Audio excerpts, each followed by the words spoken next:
The following is a sample lesson taught on classtutor.online. If you like it, sign up for your free lesson today. We have an example answer from one of our lovely students. And as I've said at the bottom here, I'd like for you to give this student a comment on what went well and even better if.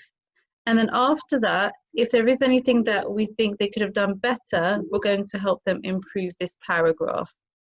And then once you have read it, I'm going to give you then 3 minutes to read and then to give them a little comment. So I'm going to come to you randomly and just say, right, what did you like about this paragraph and how could it have been made better?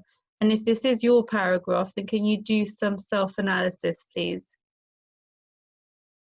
Okay, let's think about what went well with this paragraph then. So I'm just going to read the first part of it, and then if you have any comments about what went well with that section, then I'd like for you to just put your hand up, please. So the question was, how does the poet portray the speaker's feelings?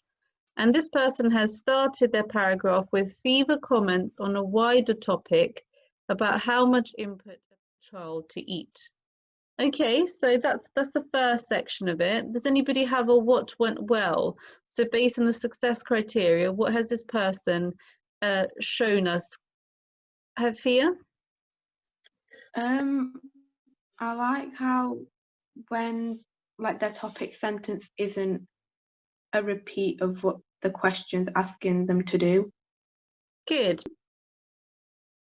So I'm going to give you 30 seconds to consider what we might include in an introduction and a conclusion. So just really briefly think about, right, in a poetry essay, now that I know how to write an analytical paragraph, how do I then write an introduction and conclusion? So that's our focus for today. Okay, and to help us answer that first question about introductions, I want you to make a note of the answers to these 4 bullet points, please. So in your notepads, just have a little thought bubble about introductions and ask yourself, what is the role of an intro? What should I be including? How many sentences should an introduction be?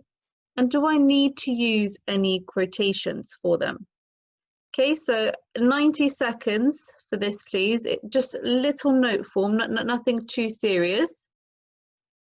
An introduction, the layout of an intro can be applied to whether you're doing Shakespeare, whether it's a novel, anything in literature, we're going to apply this basic structure to.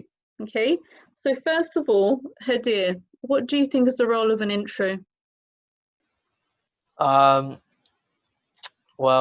it's to set a point so then you could develop it further later on in the paragraph. Yeah, so it is to lay out your argument. Okay, believe it or not, guys, an essay is pretty much you trying to prove your argument.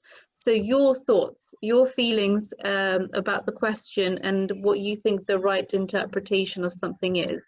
So what you're basically doing is you're laying out your argument. So let's actually answer the questions now, okay? So the first question is, what is the main topic theme that the question is asking you to focus on? So Imad, what is the topical theme here? The speaker's feelings. Okay, so we would simply say Vicky Fever, who's the poet,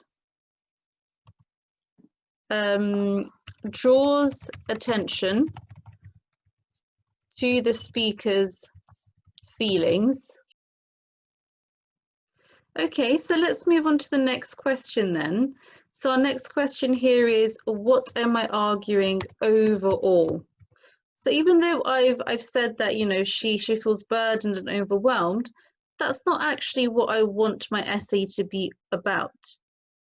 So if this was me, I would say that actually, you know, the mother it is quite supportive, despite the fact that she's burdened and overwhelmed. The overall feeling that I get about her is that she's a really good mother who's helping her child find their own voice and their own passions. If you like this sample, Why not sign up for a free lesson on www.classtutor.online?